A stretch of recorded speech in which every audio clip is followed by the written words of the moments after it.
Mengawali khutbah di siang hari ini, patut kiranya syukur alhamdulillah. Mari senantiasa kita panjatkan kehadirat Allah SWT. Antara nikmat kurnianya yang telah dilimpahkan kepada kita semua, sehingga pada siang hari ini kita bisa hadir untuk beribadah pada hari Jumat. Kita tinggalkan segala aktivitas keduniaan kita semata-mata untuk mendekatkan diri kepada Allah, untuk taqarruban ilallah. Mudah-mudahan kehadiran kita di siang hari ini diterima sebagai amal soleh di sisi Allah Subhanahu wa taala. Ma'asyiral muslimin rahimakumullah. Sebagai substansi setiap khutbah dari Jumat adalah untuk meningkatkan mutu iman dan takwa kita kepada Allah Subhanahu wa taala. Oleh karena itu kami selaku khutbah pada hari ini mengajak kepada para jamaah semua dan kepada pribadi saya sendiri khususnya, mari kita tingkatkan iman takwa kita kepada Allah Subhanahu wa taala dengan mengikuti materi khutbah yang akan kami sampaikan di siang hari ini, dengan harapan terasi sehingga keimanan kita semakin mantap. Ma'asyiral muslimin rahimakumullah. Kita sudah berada di hari raya ini kurang lebih 1 minggu. Tentu hal yang penting bagi kita adalah tercapainya ibadah puasa yang kita kerjakan selama sebulan penuh itu. Karena kita digembleng dalam 1 bulan itu supaya menjadi orang baik, supaya menjadi orang yang takwa. Kalau sudah takwa, Allah janjikan surga. Tetapi masalahnya adalah, bisakah kita mempertahankan keimanan kita itu selama 11 bulan ke depan? Karena setelah itu datang lagi yang namanya Ramadan. Ini yang penting. Biasanya kalau setelah hari raya sudah kendor. Nah, bagaimana kita bisa mempertahankan itu semua? Oleh karena itu diharapkan kita bisa mempertahankan keimanan itu, karena Allah akan janjikan kebaikan untuk kita. Kalau kita bisa mempertahankan keimanan atau ketakwaan itu, maka Allah akan memberikan kabar gembira kepada kita dengan kabar yang menyenangkan kepada kita. Dilukiskan oleh Allah dalam Quran, innal ladzina qalu rabbunallahu tsumastaqamu. Sesungguhnya orang-orang yang mengatakan bahwa Tuhan kami adalah Allah, kemudian istiqomah. Jadi sudah mengatakan bahwa Tuhan kita itu Allah. Kalau kita berdoa kepada Allah, maka kita tidak akan mensekutukan, tidak akan melakukan kesyirikan. Karena ajaran yang dibawa oleh Nabi kita Muhammad, dimulai dari Nabi Adam sampai Nabi kita Muhammad, dibawa cuma satu, tauhid. Tidak ada Tuhan kecuali Allah. Kalau ini bisa kita pertahankan selama dalam hidup kita, maka Allah janjikan di sini, tatanazzalul alaihimul malaikatu alla takhafu wa la tahzanu wa basyiru bil jannatil lati kuntum tu'adun. Kalau kita bisa beristiqomah itu, maka Allah akan turunkan, maka malaikat akan turun kepada kita dengan mengatakan, jangan kamu takut dan jangan kamu bersedih, dan gembirakanlah mereka itu dengan surga yang kamu semua telah dijanjikan. Ini janji Allah. Maka mempertahankan keimanan itu menjadi penting.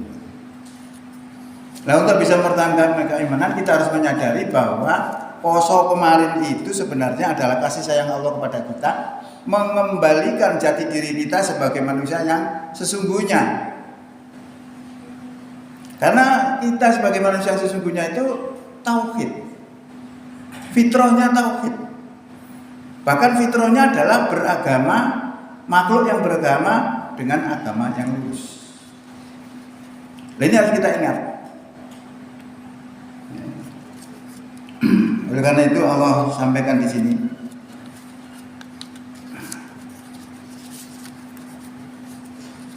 wa id akhadha rabbuka mim bani adama min duhurihim dzurriyyatahum wa asadahum ala anfusihim Dan ingatlah tatkala Tuhan mengeluarkan anak cucu Adam dari tulang sulbi mereka, lalu mempersaksikannya kepada mereka seraya berkata, Alastu birabbikum, bukankah aku ini Tuhanmu? Allah bertanya kepada namanya manusia sebelum lahir. Itu sudah dikatakan, bukankah aku ini Tuhanmu? Qalu, mereka mengatakan, bala, betul ya Allah, syahidna, kami bersahadat, kami bersaksi. Inilah yang disebut syahadat pertama manusia, yang disebut sebagai syahadatur ruh. Ini adalah merupakan manusia yang asli. Itu tauhid. Tidak terkontaminasi oleh apapun.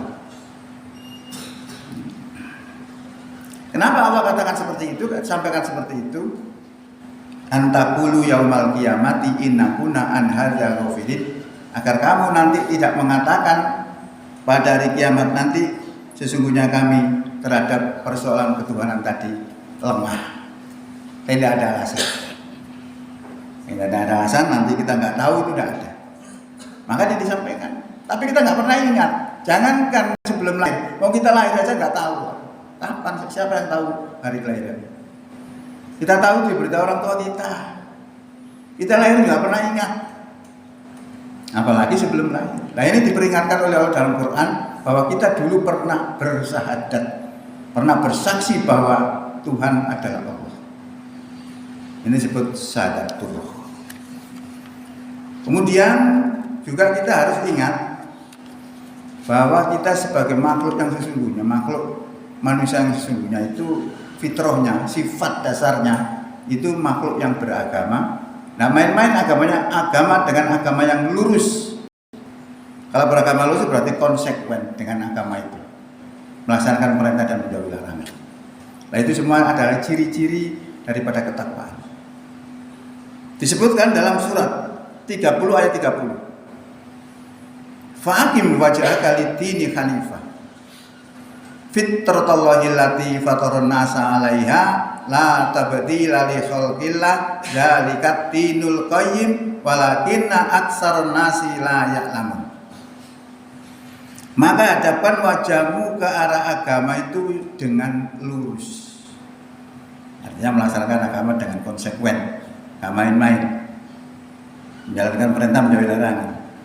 Fitratallahi allati fataran nasa 'alaiha. Itulah fitrah Allah yang Allah telah ciptakan manusia atas fitrah itu. Ini jelas Allah sampaikan. Jadi manusia itu diciptakan fitrahnya makhluk yang beragama. La tabdila li khalqillah, tidak ada perubahan untuk fitrah Allah itu tadi. Tetap manusia itu fitrahnya adalah makhluk yang beragama. Dzalika dinul qayyim, itulah agama yang lurus. Walakinna aktsarun nasi la ya'lamun, tetapi kebanyakan manusia tidak mengetahui. Ini fitrah. Nah, Allah itu malah memerintahkan puasa itu mengembalikan kita sebagai jati diri kita sebagai manusia seperti itu. Akan tetapi dalam perjalanan kita itu salah pergaulan bisa berubah. Bagaimana kita bergaul dengan sesama manusia? Apakah manusia itu iman atau kafir atau munafik, itu bisa berpengaruh. Yang bisa saya harus melaksanakan sholat karena pergaulan bisa tidak melaksanakan sholat. Biasanya takwa jadi tidak takwa. Itu bisa terjadi. Maka Allah memberikan jalan keluar, memberikan solusi supaya mau bertobat.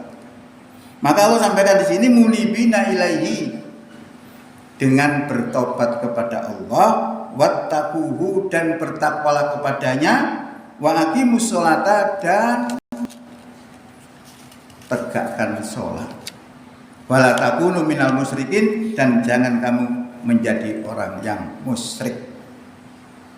Ini kurang lebih seperti jalan keluar. Nah, yang jangan menjadi orang musyrik juga memerlukan perhatian besar, karena orang musyrik itu tidak akan diampuni oleh Allah kecuali tobat sebelum mati. Dalam Quran surat 4 ayat 48 disebutkan Allah tidak akan mengampuni dosa syirik, dan Allah mengampuni dosa selain syirik kepada siapa yang Allah kehendaki. Nah, masalah syirik ini, syirik itu adalah mempersekutukan Allah. Bentuknya macam-macam. Ada yang menyembah selain Allah, ada yang perpecahan, memecah agama secara nggak langsung, itu juga jadi syirik.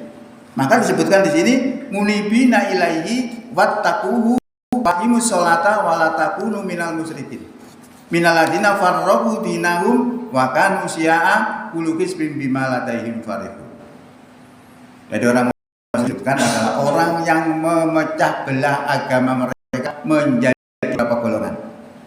Tiap golongan merasa bangga dengan apa yang ada pada diri mereka. Loh, ternyata yang seperti begini nih musyrik. Ini Quran.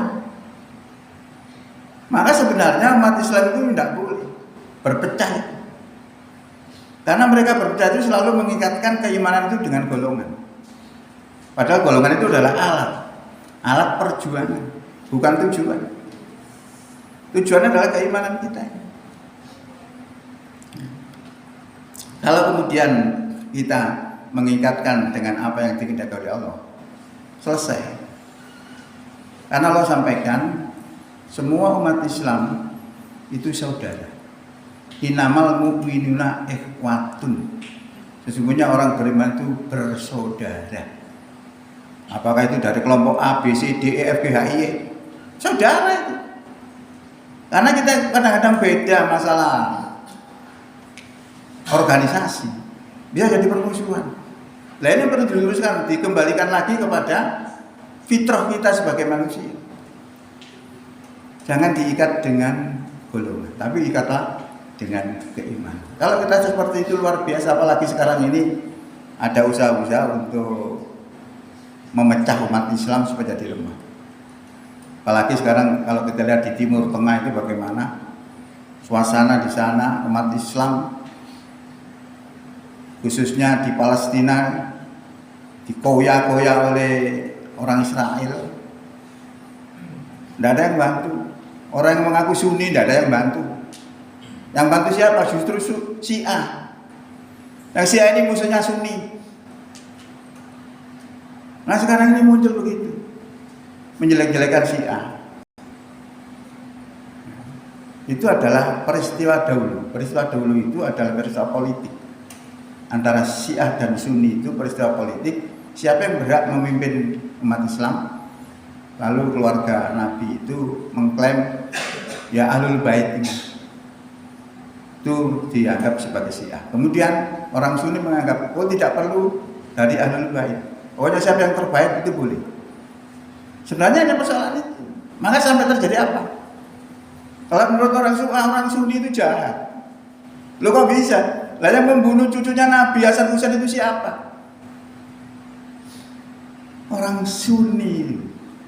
Lah ini kalau kita teruskan akhirnya tidak pernah terjadi perdamaian. Kita lihat aja di Palestina itu, justru yang bantu itu orang-orang Syiah. Lah kita itu, saya kemarin dapat informasi itu bagaimana orang-orang Syiah itu klarifikasi tentang berita-berita yang menyudutkan mereka itu. Diamnya mereka itu bukan berarti dia membenarkan, tetapi belum waktunya untuk klarifikasi. Setelah klarifikasi kita juga melihat bagaimana Yahudi dulu. Yahudi dulu itu musuhnya orang Nasrani. Maka Nabi Isa dulu yang akan membunuh ya orang Yahudi. Lalu ditolong oleh Allah, ditarik ke langit. Itu dia membunuh Yahudi, memusuhi. Tapi sekarang jangan lihat. Yahudi dengan Nasrani bersekongkol, bisa bersatu. Kenapa kita tidak? Sesama umat Islam kenapa tidak bisa bersatu? Hanya berbeda pandangan saja. Nah, ini yang perlu kita klarifikasi, kita rubah pandangan hidup kita untuk merealisasikan hasil puasa. Targetnya adalah terampunkannya segala dosa kita dan menyandang predikat takwa. Predikat takwa adalah menuruti Quran. Kalau kita menuruti Quran selesai. Kalau seluruh umat Islam bagaimanapun macam ragamnya, kalau mereka itu beriman maka saudara. Innamal mu'minuna ikhwatun. Sungguhnya orang beriman itu adalah saudara. Saya kira ini yang bisa disampaikan di dalam khutbah ini, mudah-mudahan bisa dipahami. Kondisi kita yang penting bagi kita adalah istiqomah di dalam merealisasikan hasil puasa kita yang bernama takwa. Barakallahu li wa lakum fil Qur'anil azim wa nafa'ani wa iyyakum bima fihi minal ayati wa dzikril hakim wa taqabbala minni wa minkum tilawatahu innahu was-sami'ul alim. Aqulu qouli hadza wa astaghfirullahal azim li wa lakum wa li sairil muslimina wal muslimat wal mu'minina wal mu'minat fastaghfiruhu innahu huwal ghafurur rahim.